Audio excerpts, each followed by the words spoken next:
Namaskaram. Namaskaram. Welcome to Chat with Chitra. You hail from a very illustrious family with a great musical lineage. You're already an icon in the Hindustani style of music.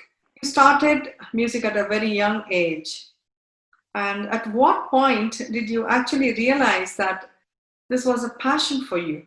What inspired you? I started when I was 2 years old. I even have my grandfather in his handwriting in his own diary. I still have the diary with me where he has mentioned the month I started, the year I started, and on which day I started, Amazing.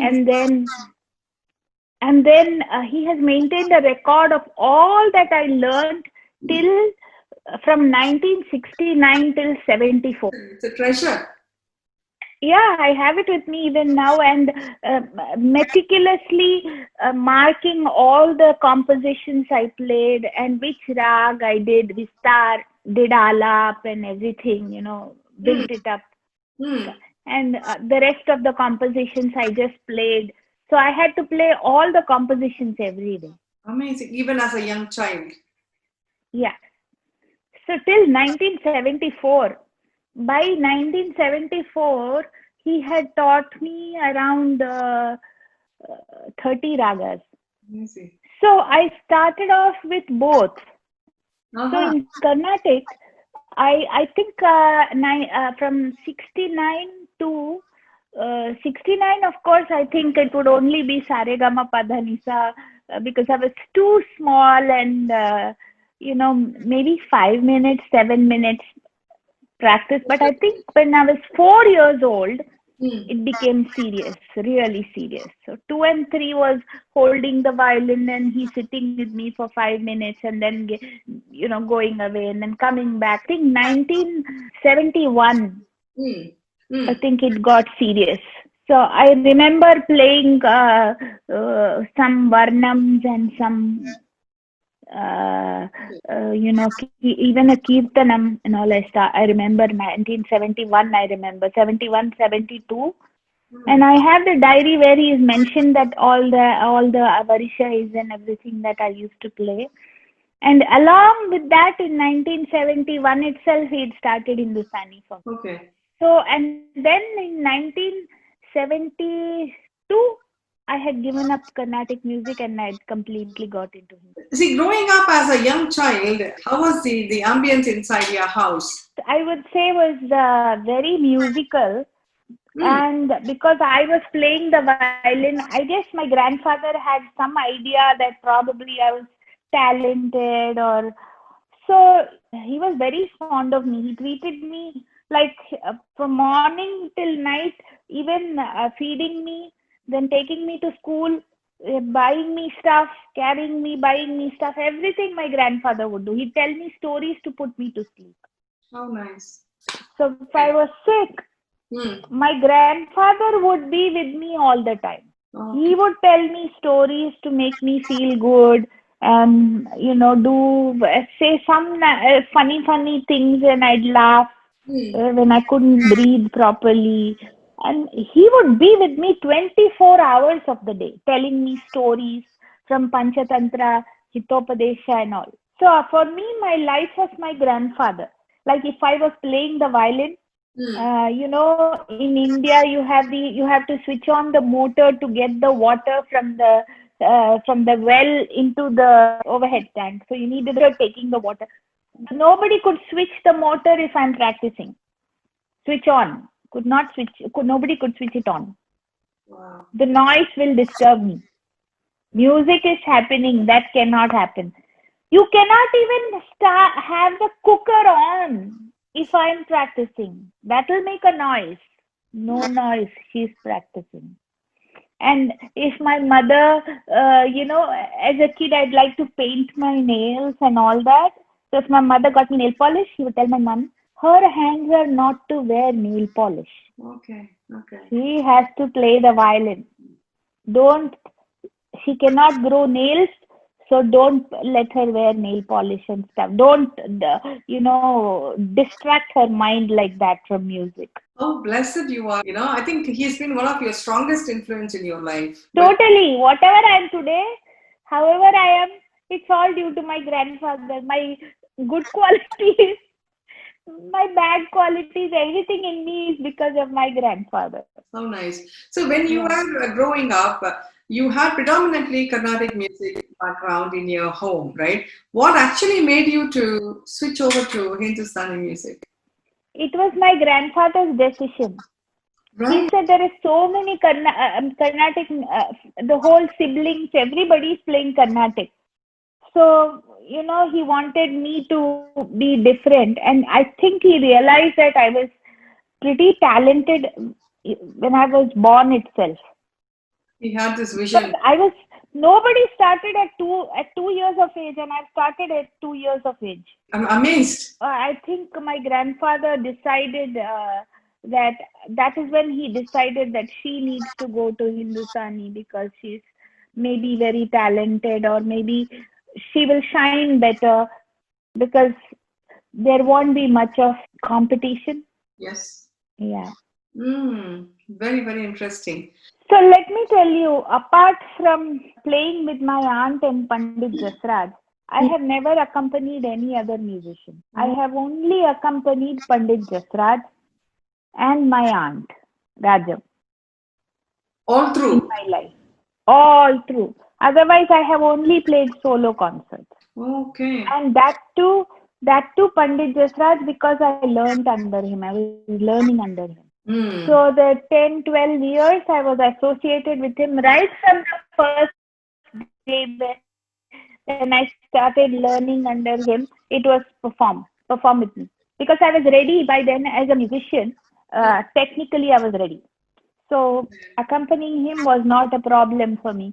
I was immediately inducted to join him in concerts as an accompanist, and I learned along with that. I learned a lot of ragas, and I learned a lot of the the way he looked at he approached music, he approached the notes. You had this blessing to come under the guidance of Maestro, late Pandit Jasraj. What has been his influence on you, on your life, and on your music? My association with Pandit Jasraj dates back to the time when I played my first concert of my life.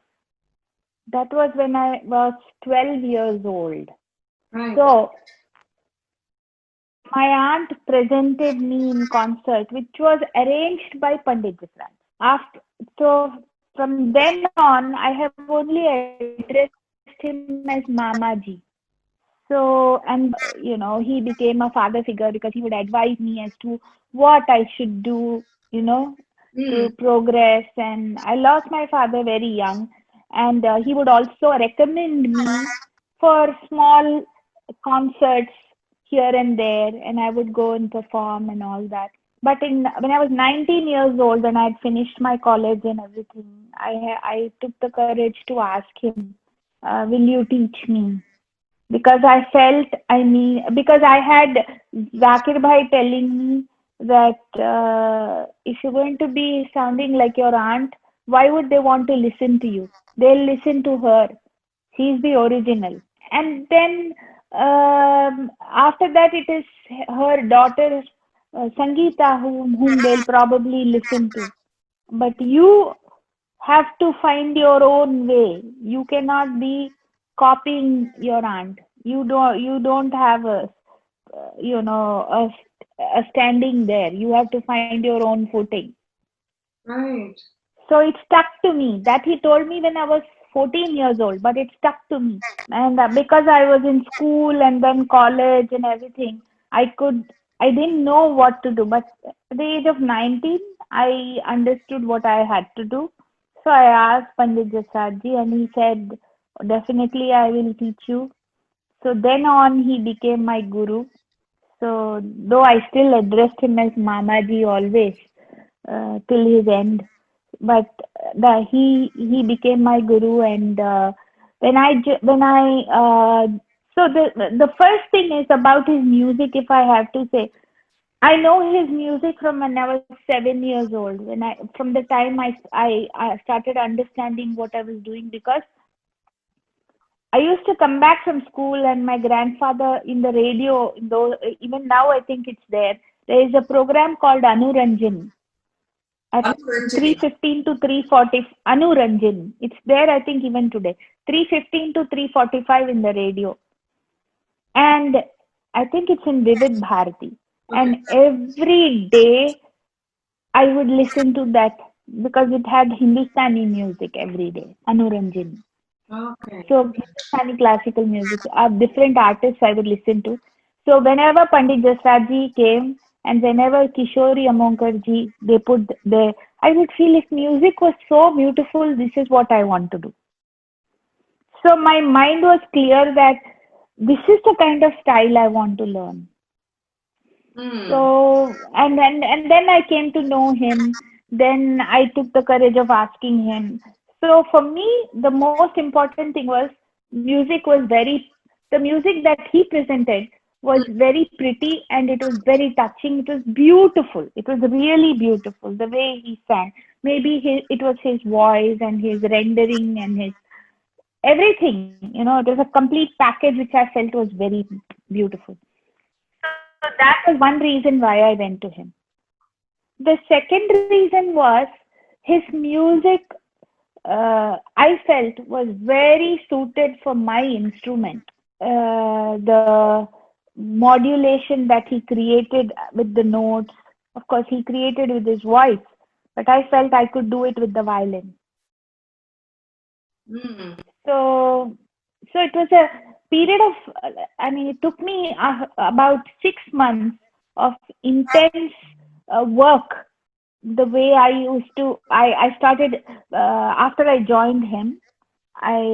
For 6 months I must have slept around 5 hours, 4 hours, 5 hours a day.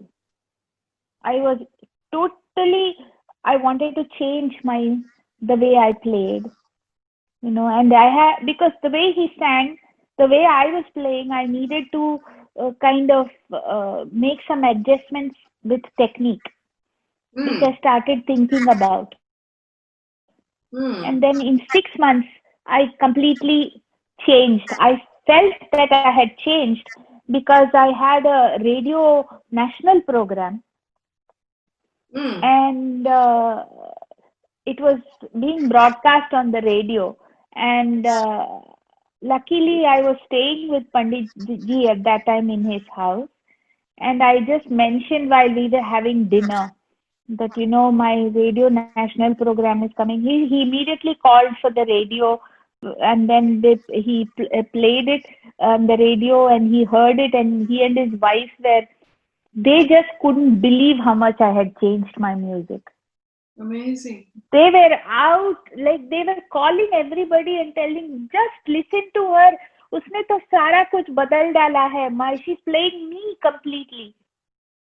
And then when I traveled with him on tour, and I was performing in the US in front of Ali Akbar Khan, he was singing a composition in Bhairavi, Niranjani Narayani.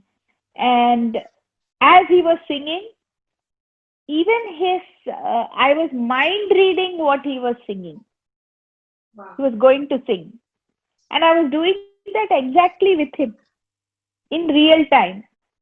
Wow. So then he told Ali Akbar Khan Sahab, ये तो मेरा गाना P गई है.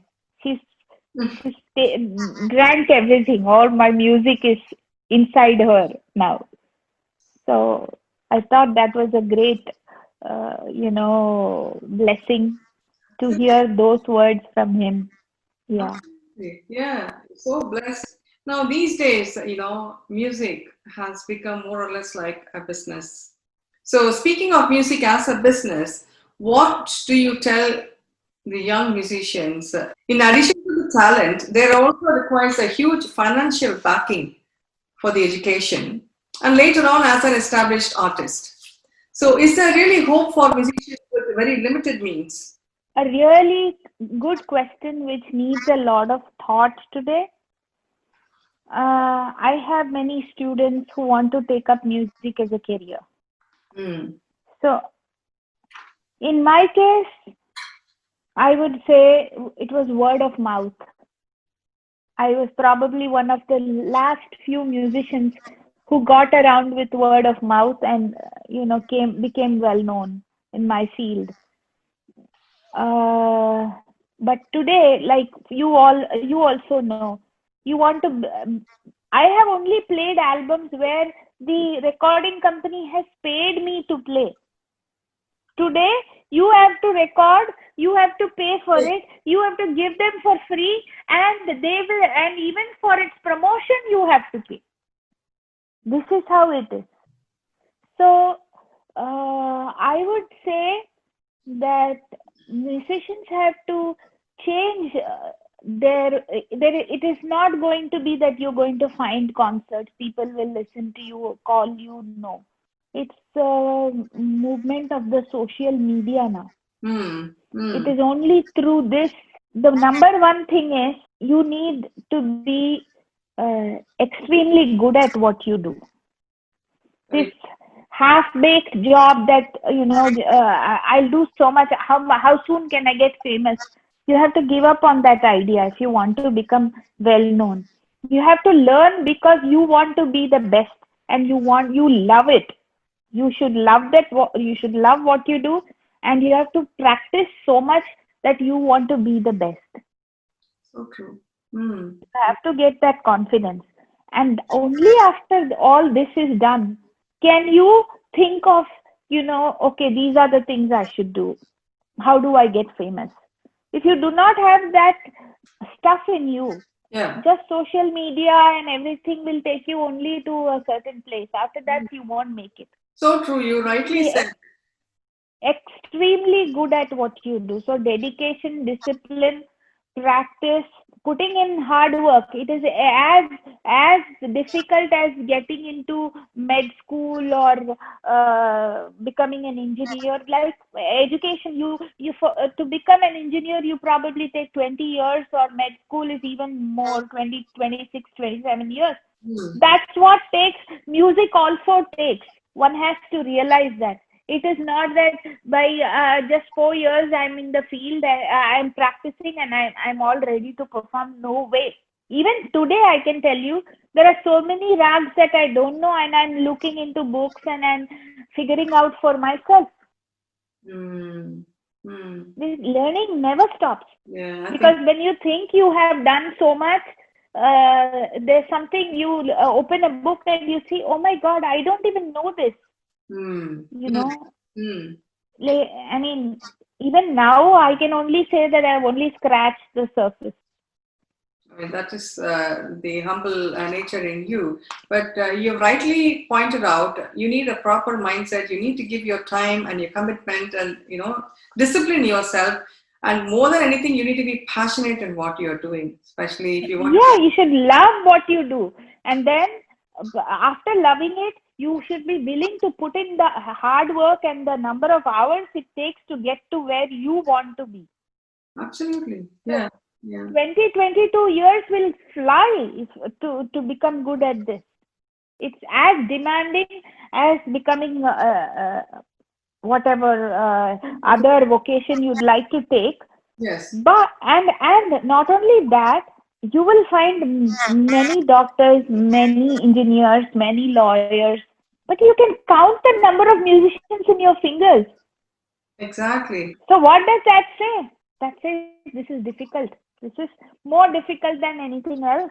Yeah. These days, they want easy fame, money. Exactly. And want to reach to the top as early as possible. It doesn't happen like that. It doesn't happen like that.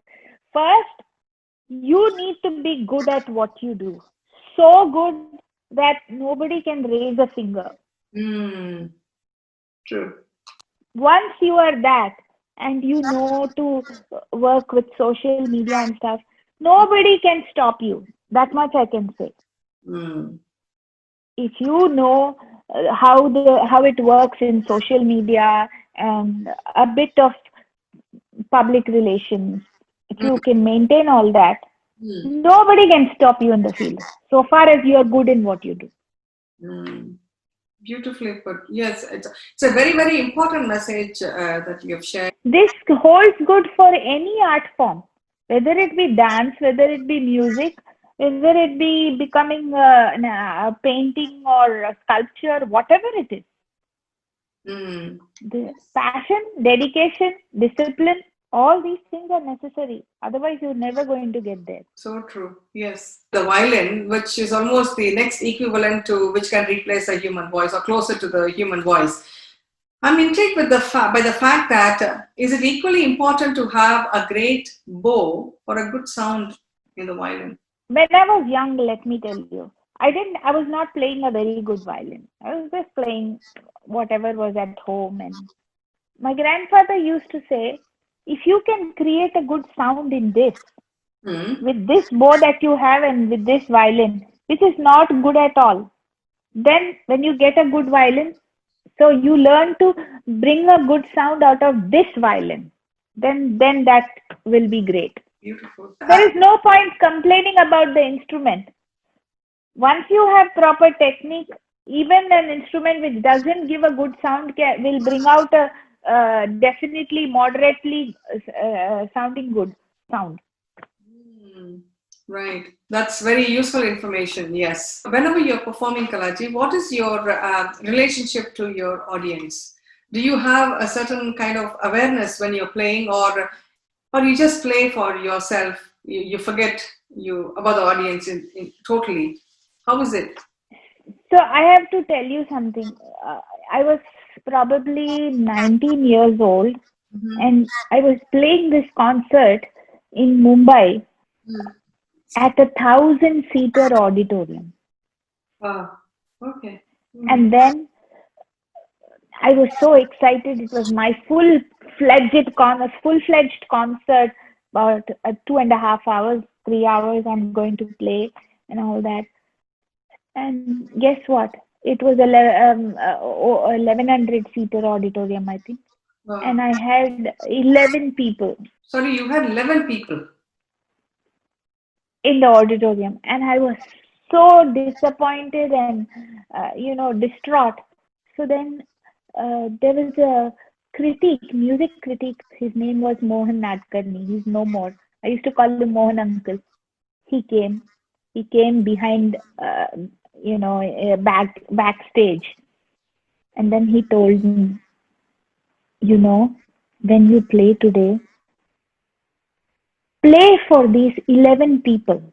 Okay, don't think that the rest, nobody is here. Because you never know. In these 11 people, somebody might be there who might do something great for you. You won't believe his words proved true. That day, CEO of CBS Music was there. And I had my first album come out because of that performance that day. Wow. So that was a lesson for me, and I decided, come what may. I don't care how many people I have in the audience. I will do my best. I will give my best, and I will play this music as a prayer, as an offering to the Almighty for what He has given me. Not think what I am going to get out of it. Yeah. So the audience does not matter to me. I just play because I want to give my best. Amazing. And even my prayer before I get on stages, I'm going on stage. If I play well, everything is for you. All the credit is yours. But if I don't play well, also the credit is yours. Beautiful. It's like a blackmail to the Almighty. I say, if I don't play well, that is also you. Okay? So you better see that I play well. So, nice. Yeah. Very inspiring. You have a lot of experience with jazz and with popular music. Could that in any way have an impact on your work with the standard classical repertoire? I have tried to maintain a what do you say? Yeah. I've divided them completely. I don't mix this with this. Ah, okay. So classical, the problem with people is, so when you're playing this, when you're working with jazz musicians and all that, you're always in a hurry because you want to show your whatever you have in that little bit of time where you get your solo. Yes. So Yes. you're playing very fast, and for me, what happens to me is once I do a few concerts of that, I stop. I do not do more of that because I know that will start reflecting in my classical music. So what I do is uh, I do not play any concert. So in a year, I do not do more than maybe 7 or 8 concerts of that style, Right. and the rest of the time it is totally classical. So I'm more rooted in my in what I do always, Mm, because too much of doing that, I have seen, starts reflecting on your playing in classical music. mm, mm. So I have tried to maintain a distance. I've kept a distance that if I do one concert of this collaboration, Yeah. then I will play at least 9 to 10 concerts of classical before I do another collaboration. Right. Right. Okay. So you So learn I to do strike a balance between both. strike a balance. You have to, otherwise it starts reflecting in your classical music. And Right. then there is this kind of, you feel it inside. I feel it, like, you're not at peace with yourself. You want to go into that thing of rushing and showing what you can do. No, you don't need to do that. You take it easy and play. It's not anything to do with guilt or something, right? How, when you say you feel inward, i- No, it's not guilt. It's like you lose your patience to play classical music. How is classical music played? There is a lot of patience in your music. mm, That patience is completely lost if you play that music all the time. mm, true. Mm, I do not want to lose my patience. My whole system itself starts revolting then. right. Okay. I think it is a choice. It's a personal choice as well, right? I mean, only every artist will know where to strike a balance. Of course, some might go overboard on this way See, or that I way. also will say not working with all of them is not the same. There are certain musicians Mm, who have that kind of patience in other genres also. So right. working with them is not a problem. Like for example, I work with George Brooks on the saxophone a lot. Mm, I enjoy working with him because he has a great knowledge about Indian music. And the worst part is when people join together, when you're doing a collaboration, you have to understand the other artist, you have to understand his music, and both your personalities should match. And you should, the way you react to each other, you should trust each other. If you think that that fellow is going to overpower you, then that is when all this comes. Oh, yes. I have to overpower them. So, that friendly nature, giving in to something he does, appreciating that, and then, doing your own stuff until you get into this comfortable place. Fusion does not work. Yeah, it's important to understand the artist and also, their music. Yeah. So if you can get that clear, that aspect clear, Mm, then I think to a certain extent it will work.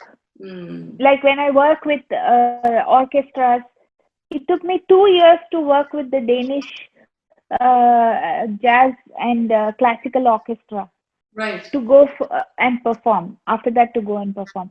But when you do this like jamming sessions, then you lose your music, and that starts translating into your classical music also. That's my feeling. Personally, that's how I feel about it.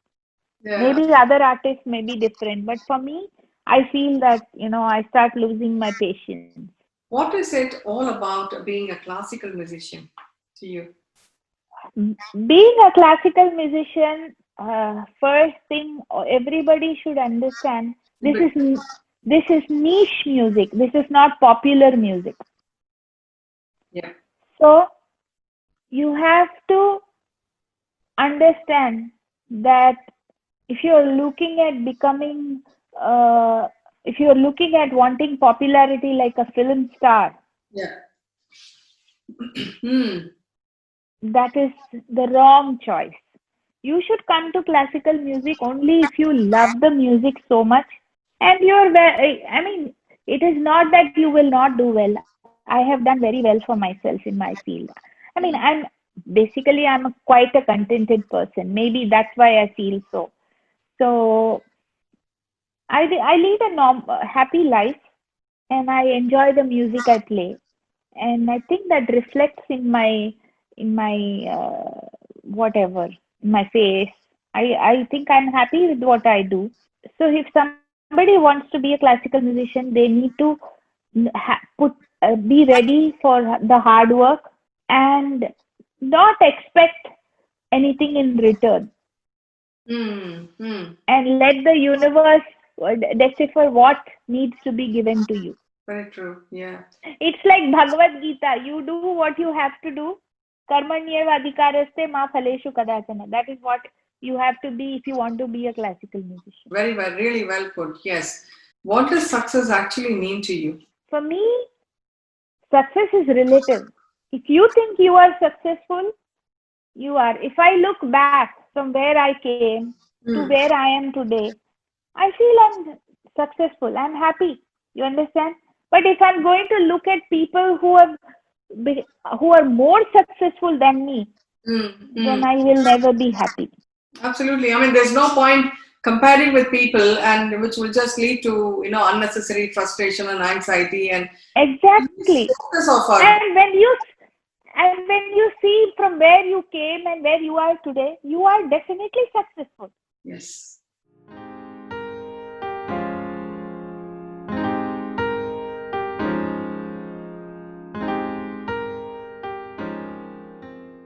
The happiest moment in your life. When I'm on stage and I feel happy after I've played a concert and I feel this was good today. What is your motto in life? Be happy and contented. What are your strengths? Stubbornness, not to give up and achieve whatever I think is, and do whatever I think is right, but not at the cost of harming somebody. Brilliant. What things do you not like to do? I do not like to gossip. What sound or noise do you love the most? Tanpura. I should have guessed that.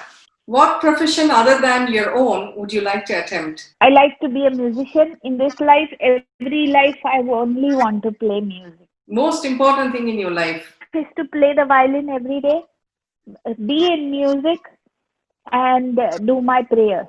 If I come home to your place for dinner, what dish would you make for me? What is it that you like? Oh, how nice. I like simple vegetarian food. You'll get it. No problem. What do you do to relax? Go for a walk, do some yoga, read some books, look at music books. Yeah. The first piece of music you ever fell in love with? Pandit Jasraj ji singing Bhimpalas, Shuddha Saran, Gorak Kalyan, and Bilas Khani Togi. Amazing.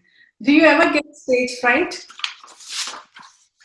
No, I have never had stage fright. If you could go back in time, what would you do differently? I would wish that my father was alive to see my success. Oh, it's been such a very inspiring chat today. I'm learning more about you as an artist, and it gives me an opportunity. Namaskaram. Take care. Namaskar.